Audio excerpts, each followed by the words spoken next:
আলহামদুলিল্লাহ, আলহামদুলিল্লাহ, আলহামদুলিল্লাহ। আল্লাহর দরবারে লাখো কোটি শুকরিয়া। আল্লাহ তাআলা এই 15 বছরের জুলুম, অত্যাচার, নিপীড়নের হাত থেকে আমাদের এই দেশকে, আমাদেরকে মুক্ত করেছেন। আলহামদুলিল্লাহ। শ্রদ্ধা করে স্মরণ করি যে ভাইয়েরা বুকে তাজা রক্ত দিয়ে শহীদ হয়েছেন, যে ভাইয়েরা আহত হয়েছেন, যাদের পঙ্গুত্ব বরণ করতে হয়েছে, সকালকে অজস্র সালাম।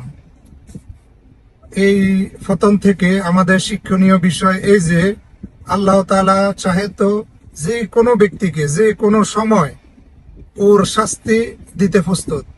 আল্লাহ তাআলা ছাড় দেন, ছেড়ে দেন না। তাই আমরা ভবিষ্যতে কেউ এমন অত্যাচার, জুলুম মানুষের উপরে করব না। নতুন সরকারের কাছে আমাদের এটাই দাবি থাকবে, আমাদের দেশটাকে সুন্দর, সঠিকভাবে পরিচালনা করুন এবং যতগুলো হত্যাকাণ্ড হয়েছে গত 15 বছরে সকল হত্যাকাণ্ড একজন একজন করে বিচার করুন, কারণ এটার বিচার অবশ্যই বাংলার মাটিতে হতে হবে ইনশাআল্লাহ।